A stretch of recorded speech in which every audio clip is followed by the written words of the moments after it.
अच्छा जी सर, अब एक पास पेपर कर लेते हैं, क्योंकि अब तक हमने जितने कॉन्सेप्ट्स किए हैं उन कॉन्सेप्ट्स को यूज़ करके हम ये सवाल कर सकते हैं। बट अगेन इसके लिए you need to be very careful when you are looking at the dates. अब डेट्स पे बड़ा फोकस करना है, क्योंकि इसमें जो आपका ईयर एंड है वो 30 जून 2013 है। क्योंकि देखें, अगर मैं सबसे पहले इसकी बच्चों रिक्वायरमेंट को रीड करूं तो इसकी रिक्वायरमेंट के अंदर वो कह रहा है कि आप प्रिपेयर करके दें relevant extracts including comparative figures for the year and. बोला रेलेवेंट एक्सट्रैक्ट बना के दो इंक्लूडिंग कंपैरेटिव, किस चीज के? रिटेन अर्निंग का कॉलम बना के दो जो कि statement of changes in equity में आएगा, और करेक्शन ऑफ एरर का नोट बना के दे दो। कितनी चीजें मांगी है उसने सर? दो। एक तो एरर नोट, और दूसरा आपका रिटेन अर्निंग का जो कॉलम होता है statement of changes in equity में, वो मैंने आपको बताया था ना 2 सालों का बनता है। तो अगर मेरा करंट ईयर 2013 है तो क्या आप ये बात मानते हैं कि मेरा करंट ईयर अगर 2013 है तो उसकी शुरुआत कहाँ से हुई होगी सर? उसकी शुरुआत हुई होगी मेरी जुलाई 1 2012 से लेके 30 जून 2013, ये हो गया मेरा करंट ईयर। सही है जी। और मेरा लास्ट ईयर कौन सा है भाई? जुलाई 1 2011 से लेके 30 जून 2012। तो मुझे इसकी भी आपको जो है statement of changes in equity में रिटेन अर्निंग का कॉलम बनाना पड़ेगा, यानी पहली जुलाई 2011 से लेके 30 जून 2012 और 30 जून 2012 से लेके 30 जून 2013 तक, यानी 2 साल हो गए।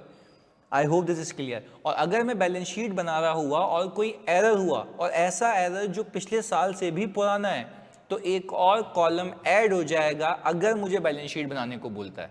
बात क्लियर है? आए जी, एक एक करके रीड करते हैं उसको बहुत फोकस से, क्योंकि पहला पास पेपर है आपका। तो मैं रीड कर रहा हूँ, आप मुझे क्या करिएगा, आप मुझे पॉज करके यहाँ तक सुनने के बाद आप इसको खुद सॉल्व कीजिएगा, then we will look at कि आपने क्या सही किया क्या गलत किया। अच्छा, आपको प्रॉफिट बिफोर टैक्स दिया हुआ है 140 और 128।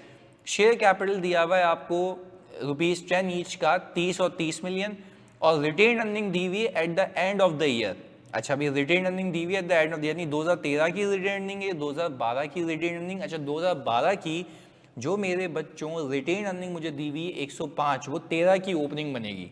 आगे देखते हैं, कह ये रहा है कि subsequent to the preparation of draft FS, यानी एफएस बना चुका था मैं, उसके बाद एक एरर डिटेक्ट हुआ है। सही है जी, फाइनेंशियल स्टेटमेंट्स के अंदर for the year ended 30 June 2012, यानी एरर डिटेक्ट हुआ है for the year ended 30 June 2012, यानी जो प्रॉब्लमेटिक है वो प्रॉब्लमेटिक ईयर ये है। खुद बोल रहा है वो, मैं तो नहीं कह रहा, अभी रीड करते हैं, मैं अगेन रिपीट कर रहा हूँ, मैं इसको हाईलाइट कर देता हूँ। सर ये प्रॉब्लमेटिक ईयर है, वो कह रहा है एरर डिटेक्ट हुआ है कौन से साल में? 30 जून 2012। देखो, जब ये लिख के दे रहा नहीं यहाँ पे कि आपके फाइनेंशियल स्टेटमेंट्स में एरर डिटेक्ट हुआ है, पर वो एरर किस साल से पर्टेन करता है? 30 जून 2012 से, यानी उससे पहले की कहानी अभी तक नहीं लग रही है, खुद लिख के दे रहा है। तो क्या हम कह सकते हैं इसके पीछे जाने की नीड ही नहीं है? तो अल्लाह का शुक्र है 3 कॉलम से बच गए अब तक। आगे, whereby the accounting depreciation, अब बता रहे कि हुआ क्या है।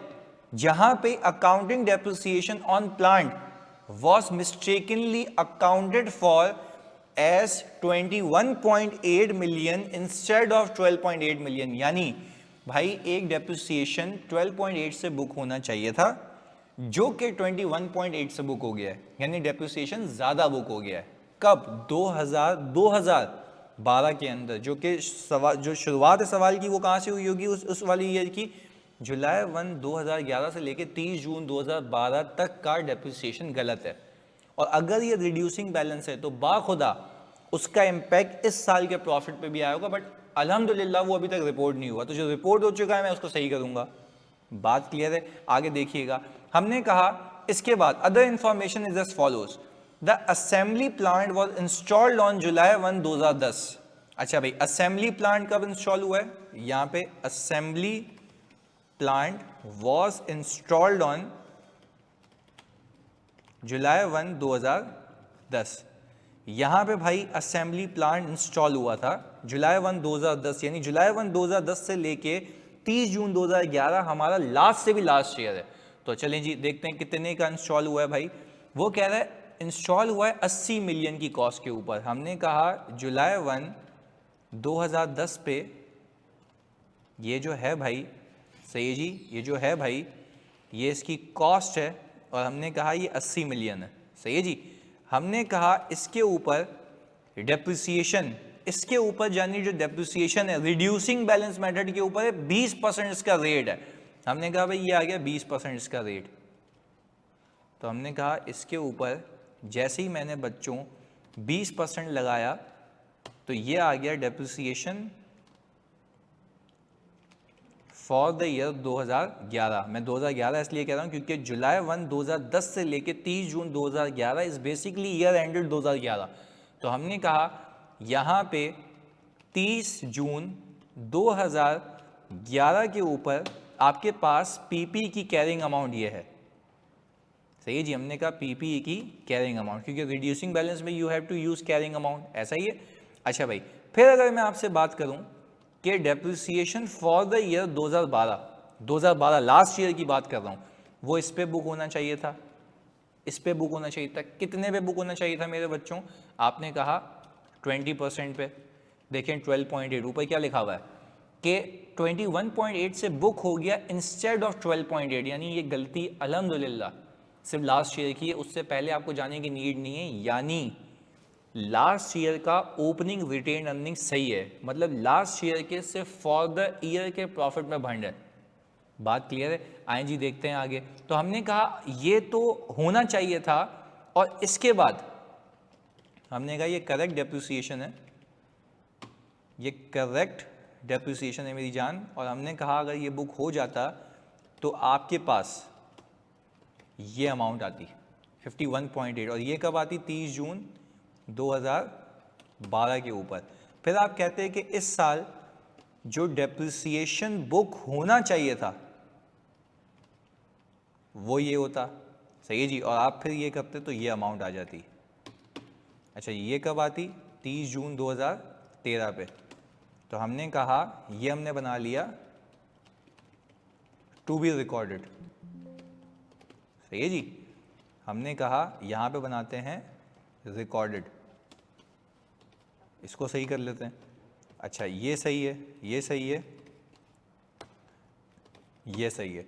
अच्छा, अब तुमसे पूछता हूं मैं, क्या मैं कह सकता हूं कि मेरे पास जो डेप्रिसिएशन है इंस्टेड ऑफ 12.8 21.8 हो गया? भाई गलती से आगे पीछे उंगली हो गई तो हो गया गलत, 12.8 से 21.8। अब ये हो चुका होगा ना, ये हो चुका है। क्या हम कह सकते हैं कि अब जो डेप्रिसिएशन लगा होगा वो इसके ऊपर लगा होगा?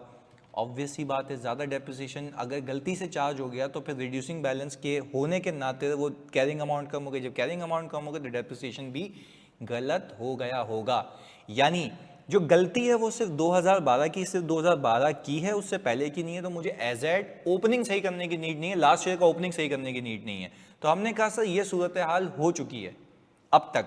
तो सर अगर मैं देखूं तो यही इसमें लिखा हुआ है कि 21.8, क्योंकि वो लिख के भी देते हैं अकाउंटिंग डेप्रिसिएशन और असेंबली ऑफ प्लांट वो मिस्टेकनली अकाउंटेड फॉर, बोल क्या रहा है in the financial statements for the year ended 30 June 2012। इन 2012 के फाइनेंशियल्स में गलती है, इसके अलावा कोई गलती मेरी जान नहीं है।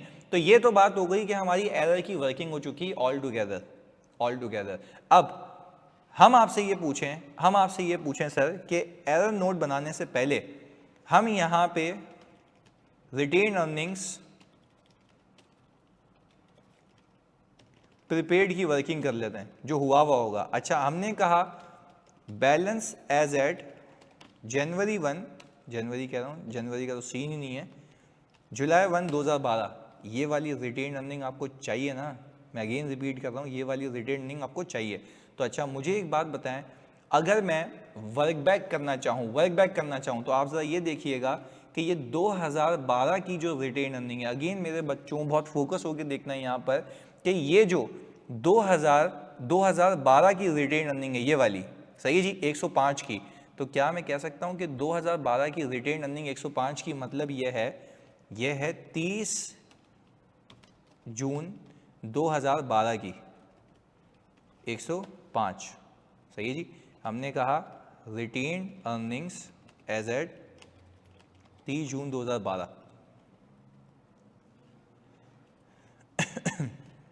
ये आ गए 30 जून 2012, सही जी। 105 अगेन चेक कर लेता हूँ, 105 है, सही है जी।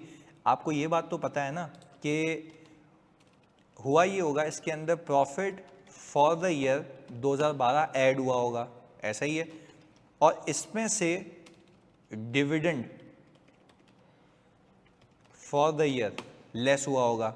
अच्छा अभी बहुत सुकून से समझिएगा, अभी सवाल में देखूं तो नीचे लिख के देता है final cash dividend for the year 30 June 2012 was approved at the annual general meeting of September. यानी बात समझिएगा, फाइनल डिविडेंड का मतलब होता है जिस साल के आप फाइनेंशियल स्टेटमेंट्स बना रहे हैं, वो जो फाइनेंशियल स्टेटमेंट्स क्लोज हो जाते हैं, यानी 30 जून 2012 है, अज्यूम कर रहा हूँ, तो उसका ईयर एंड 30 जून 2012 है, उसकी एजीएम होगी जून के बाद, तो जून पे मेरे पे कोई ऑब्लिगेशन नहीं थी, तो फाइनल डिविडेंड 2012 का डिक्लेयर कब होगा, जब इसकी एजीएम होगी, एनुअल जनरल मीटिंग। वो कब होगी, ईयर एंड के बाद, क्योंकि ऑडिट हो रहा होता है। तो जब ऑडिट वगैरह होने के बाद हम ईयर एंड के बाद एजीएम में डिविडेंड अनाउंस करते हैं, फाइनल होता है, तो वो डिविडेंड अनाउंसमेंट पे अकाउंट फॉर होता है अगले साल। यानी हम ये कहें कि 2012 का फाइनल डिविडेंड इसलिए कहते हैं क्योंकि वो फाइनल प्रॉफिट को देखते हुए दिया जाता है, पर शेयर कैपिटल पे दिया जाता है, ये भी आपको पता है कि लगाए हुए पैसे पे रिटर्न देते हैं, ये भी हमें पता है। तो मुझे एक बात बताओ बच्चों, आप लोग सारे बच्चों बहुत फोकस के साथ, क्या आप इस बात को समझ पा रहे हैं कि भाई आपका जो 2012 का फाइनल डिविडेंड है वो 2013 में अकाउंट फॉर होगा, 2013 में अकाउंट फॉर होगा, क्योंकि उसकी ऑब्लिगेशन कब आएगी, 2013 में, क्योंकि ईयर एंड मुझसे पूछा, आप पे कोई लायबिलिटी नहीं थी, पर हाँ मैंने 2012 को मद्देनजर रखते हुए डिविडेंड दिया 13 में। तो देखो कह रहा है ना कि फाइनल डिविडेंड अनाउंस कब हुआ, ईयर एंड के बाद, तो फिर ऑब्लिगेशन भी अगले साल अकाउंट फॉर होगी। यानी अगर मैं आपको कहूँ 12 का फाइनल डिविडेंड है वो 13 में अकाउंट फॉर होगा, और अगर 11 का फाइनल डिविडेंड है तो 12 में अकाउंट फॉर होगा। तो यहाँ पे देखते हैं कि 5 पर शेयर का 2011 का भी फाइनल डिविडेंड है, तो क्या हम कह सकते हैं 2011 को देखते हुए फाइनल डिविडेंड 2012 में दिया गया होगा, तो 2011 का फाइनल डिविडेंड 12 में अकाउंट फॉर होगा। बात क्लियर है। तो हमने कहा अगर मैं देखूं तो 5 पर शेयर है और ये 30 मिलियन है, तो इसको डिवाइड बाय 10 कर दूं तो 3 हो जाएगा। तो मैंने कहा 3 into 5, तो आपने कहा 3 into 5 बनता है सर ये डिविडेंड फॉर द ईयर, हम यहाँ पे पूरा लिखते हैं ना, final dividend for the year 2011, वो यहाँ आएगा।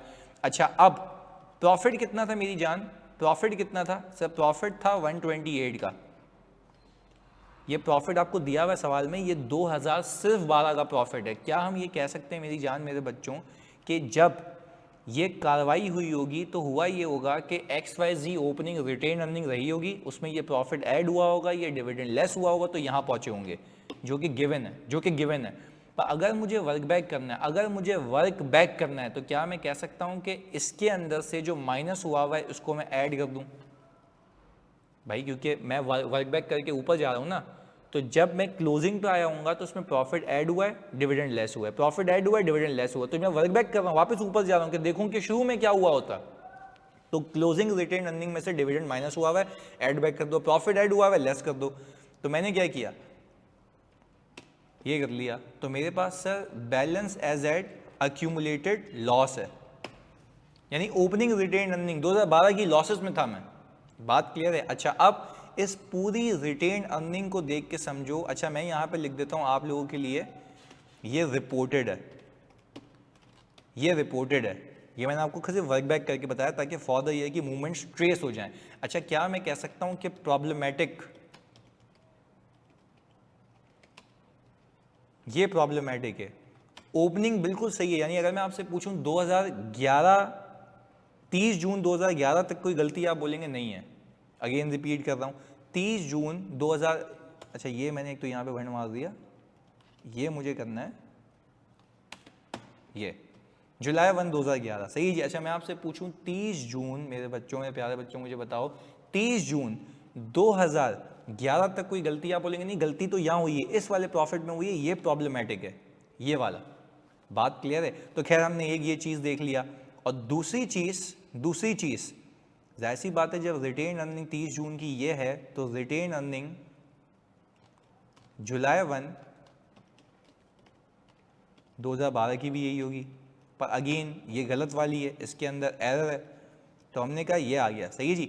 इसके अंदर प्रॉफिट ऐड हुआ होगा कितने का मेरे बच्चों, प्रॉफिट ऐड हुआ होगा 140 का, ऐसा ही है, प्रॉफिट ऐड हुआ होगा 140 का, ये रहा 140 का प्रॉफिट। अच्छा फिर इसके अंदर से लेस हुआ होगा final dividend of 2012 if there is any, 12 का, तो हमने देखा 12 का भी जो है वो फाइनल डिविडेंड है वो बिल्कुल यहाँ पे आया आपके पास, क्योंकि आपका करंट ईयर तो टेक्निकली 2013 है ना मेरी जान। तो आपने कहा 4 रुपये पर शेयर, तो आपने कहा कि 4 रुपये पर शेयर के हिसाब से 3 मिलियन शेयर्स हैं आपके पास, 4 रुपये पर शेयर हो गया, तो आपने कहा 3 × 4 ये 12 आ गया। अच्छा, अगर मैं इस ओपनिंग में ये प्लस करूं और ये माइनस करूं तो ये आ गया 233, सही है जी। और देखो यहाँ पे क्या दिया हुआ है, रिटेन अर्निंग, ये रिटेन अर्निंग क्या दिया हुआ है सर आपको 186 का, 186 का। अच्छा देखें 2013 का प्रॉफिट कितना है, 2013 का प्रॉफिट कितना है सर, ये है 140, ये 140। तो अच्छा अब मुझे एक बात बताएं, इस सवाल में अगर मैं देखूं तो मैंने जब 105 का ओपनिंग रिटेन अर्निंग उठाया, क्योंकि 30 जून 2012 का क्लोजिंग इस साल का क्या बन जाएगा ओपनिंग, इसमें 140 ऐड करूं, इसमें 140 ऐड करूं, सही जी, इसमें 140 ऐड करूं, सही जी, ये तो ये बन गया 245। अच्छा 245 में से अगर मैं ये 12 लेस करूं तो कितना बन गया 233, और यहाँ पे कितना आ रहा है 186। यानी सर इस बात को ये समझें कि एग्जामिनर ने यहाँ पे ऑल टुगेदर एक भंड मारा हुआ है, एग्जामिनर ने यहाँ पे एक ऑल टुगेदर भंड मारा हुआ है। अगेन रिपीट कर रहा हूँ, यहाँ पे एग्जामिनर ने एक गलती की हुई, और वो गलती ये है कि इसकी मूवमेंट्स जो हैं वो मैच नहीं हो रही।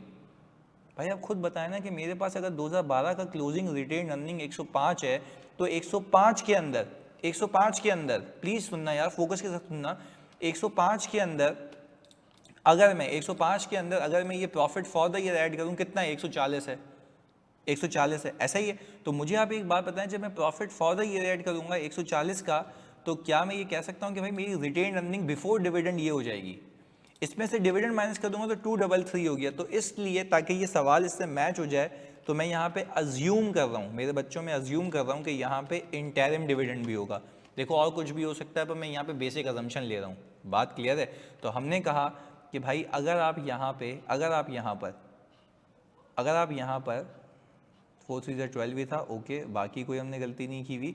अगर आप यहाँ पर एक काम ये करें कि इसको बैलेंस आउट करने के लिए आपने कहा ये, इसमें ये प्लस किया और इसमें ये प्लस किया, 233 आ गया।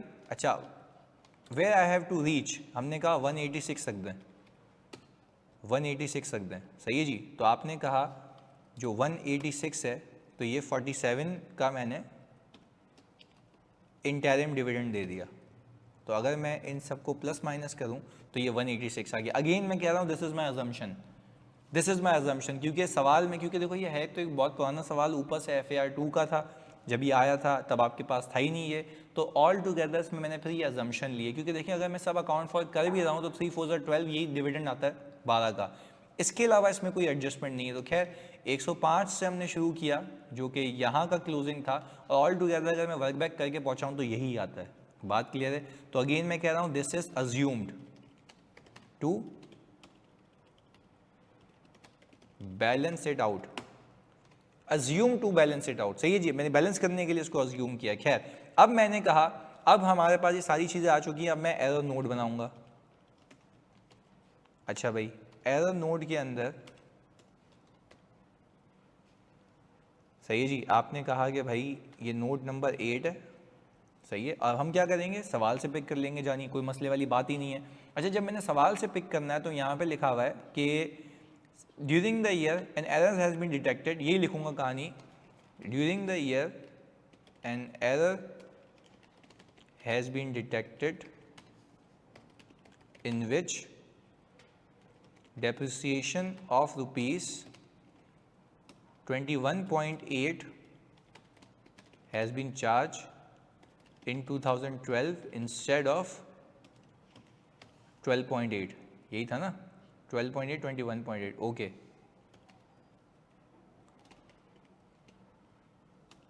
necessary adjustments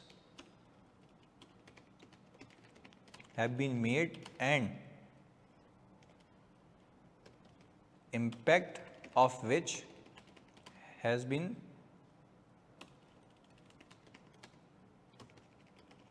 presented below। तो हमने कहा भाई ये हिसाब किताब आ गया सर जी, ये हिसाब किताब आ गया।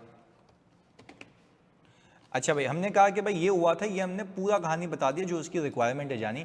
अब हमने क्या किया, हमने सबसे पहले कहा कि भाई आप बता दें बच्चों इम्पैक्ट ऑन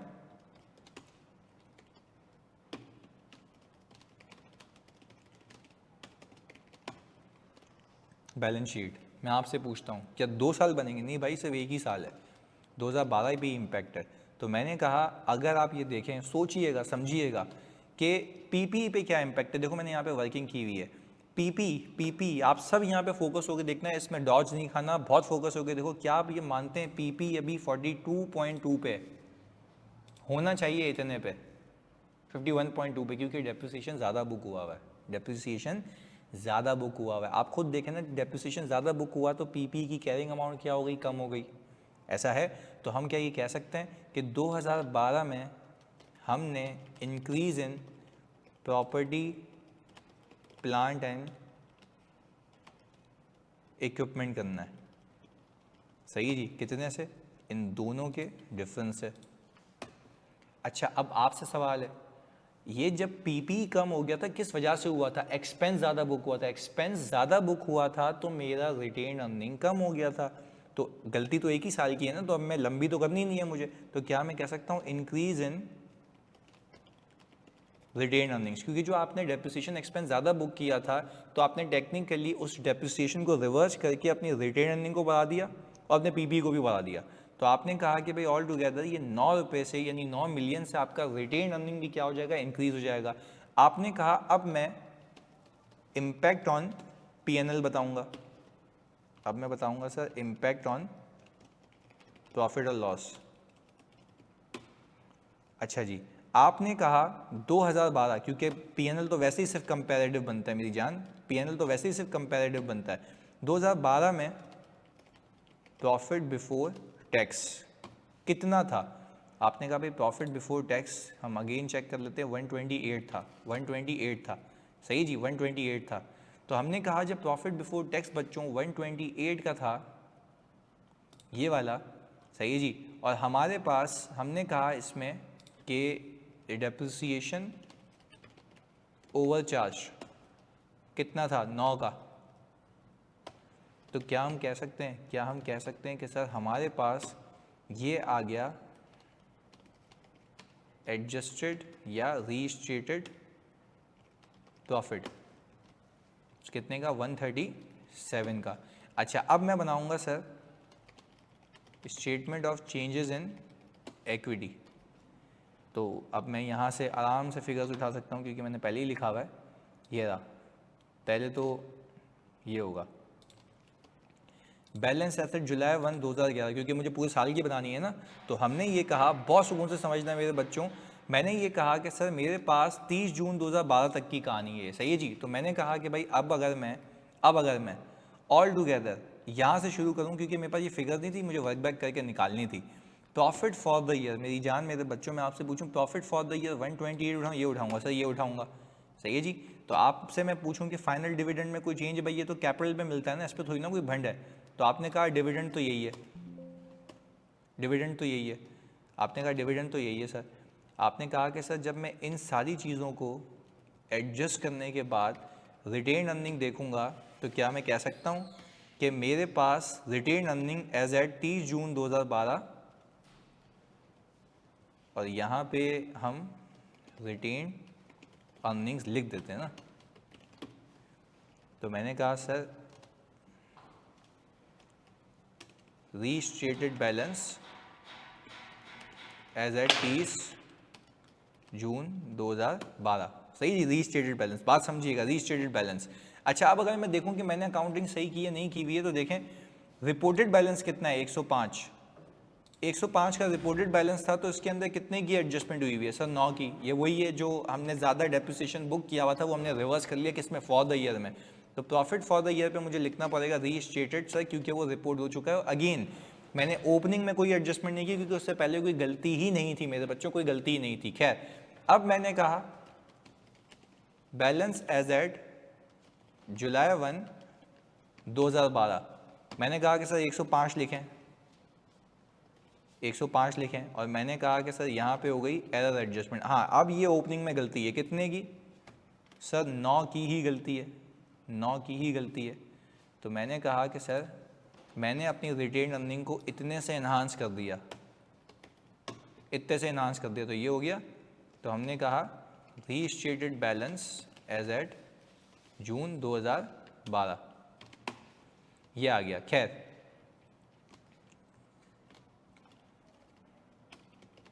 जुलाई 1 2012 सही है जी। अच्छा अब प्रॉफिट फॉर द ईयर 2013, बहुत सुकून से देखना, यानी जब प्रॉफिट फॉर द ईयर 2013 की बात करें तो प्लीज़ यार इस बात को याद रखना। देखो अब जब दोनों की कैरिंग अमाउंट चेंज हो गई, दोनों की कैरिंग अमाउंट चेंज हो गई, सही है जी। तो मुझे एक बात बताएं, कैरिंग अमाउंट होनी चाहिए थी ये, कैरिंग अमाउंट होनी चाहिए थी ये 51.2, तो इस पर डेप्रिसिएशन होना चाहिए था आपका कितने का, जानी इस पर डेप्रिसिएशन होना चाहिए था कितने का, 10.24 का, 10.24 का हुआ हुआ कितना 8.44, क्योंकि लॉजिक है, मेरी बात समझें। जब आप अगले साल आए तो अगले साल हुआ ये कि आपका 10.24 का जो डेप्रिसिएशन है वो बुक होना चाहिए था ज़्यादा। अब इस वाले केस में अभी कम हुआ होगा, इस वाले केस में अभी कम हुआ होगा, रीज़न बीइंग कि क्योंकि जो आपने लास्ट ईयर बुक किया था ज़्यादा, तो उससे WDV कम हो गई थी, उससे WDV कम हो गई थी, तो इस साल का डेप्रिसिएशन भी कम हो गया। बात क्लियर है। तो हमने ये कहा कि सर इसके अंदर टेक्निकली अगर मैं एडजस्टमेंट का कॉलम यही बना लूँ उसका, तो डेप्रिसिएशन बुक हुआ है कितने का, 10 पॉइंट, इसको ऊपर कर लेते हैं। अच्छा इसके अंदर डेप्रिसिएशन बुक हुआ है 10.24 का और 8.44 का, होना चाहिए 10.24, तो क्या मैं कह सकता हूँ 1.8 का डेप्रिसिएशन बुक नहीं हुआ, 1.8 का डेप्रिसिएशन बुक नहीं हुआ, जो कि इस साल फॉर द ईयर में होना चाहिए था। तो ओपनिंग का क्या हुआ भाई, ओपनिंग सही कर लिया ना। जब ओपनिंग सही हो गया, यानी ओपनिंग कितने पे सही हुआ है, ये देखें, ओपनिंग आपने सही किया 9 से, यानी 9 का जो आपने मजीद एक्सपेंस बुक किया हुआ था, अगर मैं यहां से यूं जाऊं, सही है जी, तो आपने क्या किया था, 9 का रिवर्सल किया और आपने कहा ये बुक होना चाहिए था। कुल मिला के एजेड तक की नेट एडजस्टमेंट कितनी आ रही है सर, 7.2। अब इसको परखने का तरीका भी बताता हूँ क्या है। देखो लास्ट ईयर आपने जब डेप्रिसिएशन ज़्यादा बुक किया ना, तो आपकी कैरिंग अमाउंट हो गई कम, आपकी कैरिंग अमाउंट हो गई कम, कब, लास्ट ईयर के डेप्रिसिएशन की वजह से। तो इससे हुआ क्या, आप 9 सही करने लगे थे, तो अगर मैं क्लोजिंग तक सही करूं तो आपको याद आएगा कि यार अगर मैं 9 का सही करता हूं, यानी आप समझने की बात यह है कि लास्ट ईयर अगर डेप्रिसिएशन मेरा ज़्यादा बुक हो गया तो मैं डेप्रिसिएशन रिवर्स करने लगा था 9 से, फिर मुझे याद आया कि यार अगर मैं 9 से रिवर्स करूंगा और इस साल को मिला के देखूं, इस साल को अगर मिला के देखूं तो 9 से रिवर्सल नहीं बनता, क्योंकि अब इस 9 की वजह से इस साल का डेप्रिसिएशन कम भी तो बुक हुआ होगा, उस पर भी वो ज़्यादा होना चाहिए था 1.8, तो उसको हटा के रिवर्स करो। अगर मैं इससे डायरेक्टली क्लोजिंग सही करूं, उसकी बात कर रहा हूं, अगेन रिपीट कर रहा हूं, इस फिनोमिना को समझें। मैंने कहा अगर मैं डायरेक्टली क्लोजिंग सही करता, क्योंकि अभी तो मैं statement of changes in equity का रिटेन अर्निंग का कॉलम बना रहा हूं ना, तो मुझे हर जगह का इंपैक्ट सही करना है, जो जो बनता है। पर अगर मैं डायरेक्टली क्लोजिंग सही करता तो मेरे बच्चों में 9 को सही नहीं करता, क्योंकि मैं कहता अगर 9 का एक्सपेंस ज़्यादा बुक हो चुका था, वापस रिपीट कर रहा हूं, अगर 9 का एक्सपेंस ज़्यादा बुक हो चुका था 2012 के अंदर, तो मैं 9 रिवर्स नहीं करूंगा, क्योंकि इस एक्सपेक्टेशन में, क्योंकि इस साल उसी 9 के डिफरेंस के ऊपर डेप्रिसिएशन का फिर भंड आया होगा, यानी फिर अब इस साल क्या हुआ होगा, डेप्रिसिएशन कम बुक हो गया होगा 1.8 से, जबकि होना चाहिए था 1.8 से ज़्यादा। तो आपने कहा क्यूमुलेटिव एडजस्टमेंट देखो क्या है, 9 का रिवर्सल आ रहा था, जबकि 1.8 की फर्दर एडजस्टमेंट बनती है तो 7.2 का रिवर्सल बनता है। तो अगर मैं इसको इंडिविजुअलिटी में देखूं, 9 आपने सही कर लिया ना ओपनिंग में, तो फिर फॉर द ईयर में क्यों भंड है, उसको सही कर लो, तो एजेड तुम्हारा ऑटोमेटिकली सही हो जाएगा। बात क्लियर है। तो हमने ये कहा कि प्रॉफिट फॉर द ईयर के अंदर आपने कहा सर रिपोर्टेड प्रॉफिट कितना है, आपने कहा जानिए रिपोर्टेड प्रॉफिट है 140 का सही है जी। इसके अंदर डेप्रिसिएशन बुक होना चाहिए था 1.8 का, सही है जी। तो हमने कहा रिपोर्टेड प्रॉफिट 140, इस पे हमने डेप्रिसिएशन बुक कर लिया 1.8 का, ये आ गया। हमने कहा इंटरिम डिविडेंड जो कि मेरा अज्यूम था, इसको हटाएं यहाँ से सर, इसको कटाएं, ये रहा। और आपने कहा फाइनल डिविडेंड ऑफ 2012 जो कि 13 में जाएगा। तो हमने कहा मेरी जान कि फाइनल डिविडेंड ऑफ 2012 वो कितना है, 12 था, सही है जी। तो अगर मैं बच्चों ये लेके चलूँ तो 19.2 ना 193.2 आ गया। अच्छा अब मैं आपसे एक इल्तिजा करता हूँ, एक अर्ज करता हूँ, रिपोर्टेड कितना है 186। अच्छा ये एग्ज़ाम में करना नहीं है, ये जो अभी मैं करने लगा हूँ, अर्लियर रिपोर्टेड कितना है 186। तो इसमें कितने की एडजस्टमेंट होनी चाहिए आखिर तक 7.2, चेक कर लें, यही हो गया ना एज तक। तो ये प्रूफ है आपके लिए, बात समझ आती है। तो sir this was all about your first pass paper, जो रिक्वायरमेंट थी हमने वो कर ली है जी, जज़ाकल्लाह।